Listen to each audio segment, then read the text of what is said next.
गण गण गणात बोते स्वादगाथा या माझ्या चॅनेलवर तुम्हा सर्वांचे मनापासून खूप खूप खूप स्वागत आहे। मी आज बनवली आहे सोलापुरी स्पेशल शेंगादाणा चटणी। चला तर त्यासाठी काय काय साहित्य लागतं ते पाहूया। मी इथे 2 वाटी शेंगादाणा घेतले आहे। हे बघा, हे वाटी आहे, या वाटीच्या मापाने 2 वाटी। 4 चमचे बेडगी मिरची पावडर आहे, 1 चमचा जिरे, 1 चमचा मीठ, 2 चमचे तेल आणि 10 ते 12 लसणाच्या पाकळ्या। चला तर आपण इथे आता करायला सुरुवात करूया। प्रथम आपण इथे शेंगादाणे भाजून घ्यायचे आहेत। शेंगादाणे एकदम खमंग आणि खरपूस भाजायचे आहेत, मंद आचेवर भाजायचे आहेत। मला इथे 15 मिनिटे लागलेली आहेत।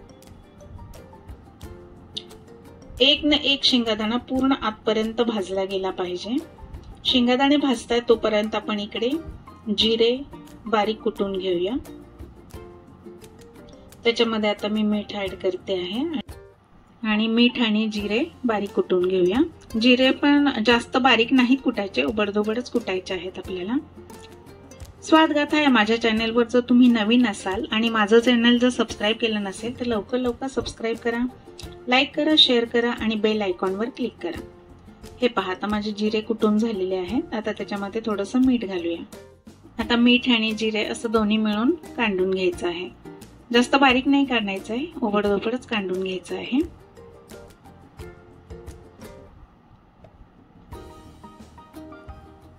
हे पहा, आता कांडून झालंय, मी हे बाजूला काढून घेते।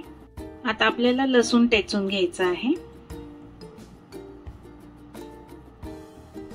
तुम्ही ही चटणी मिक्सरवर पण करू शकता, पण या खलबत्त्यात काढलेली चटणी टेस्ट काही औरच असते। हे पहा, लसूण पण आता झालेला आहे। ही चटणी तुम्ही पोळी, भाकरी, ब्रेड सोबत खाऊ शकता। शेंगादाणे माझे खमंग भाजून झाले आहेत। हे पहा, तुम्हाला जर आणखी खमंग हवे असतील ना तर तुम्ही याची सालं पण काढायची आणि त्याच्यानंतर पुन्हा एकदा गॅसवर ठेवून अजून गरम करून घ्यायचे, म्हणजे आणखी छान खमंग भाजले जातील। हे पहा, आता थोडे थोडे करून मी खलबत्त्यातनं काढून घेते।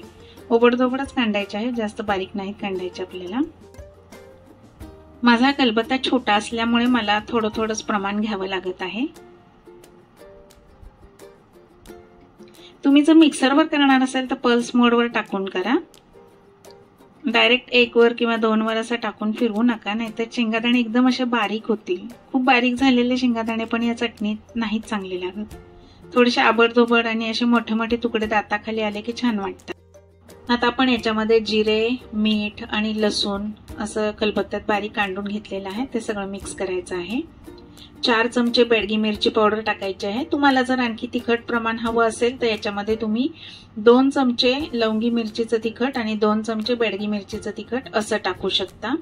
मी इथे पूर्ण 4 चमचे बेडगी मिरचीचं तिखट घेतलं आहे, त्याच्यामुळे कलर खूप सुंदर येतो आणि तिखटपणा थोडासा कमी वाटतो आणि चटणी दिसायला पण एकदम आकर्षक दिसते। कलर एकदमच सुंदर येतो। आता हे सगळं मिक्स करून घ्यायचं आहे आणि आता याच्यामध्ये 1 ते 1.5 चमचा तेल टाकून घेत आहे। कच्चंच तेल टाकायचं आहे।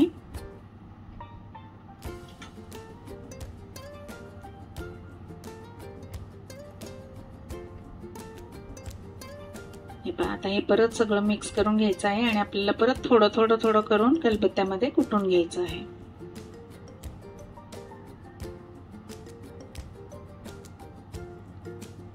या चटणीमुळे तुम्ही 1 पोळी तिथे 2 पोळ्या खाल, एवढी सुंदर आणि रुचकर टेस्टी चटणी आहे ही।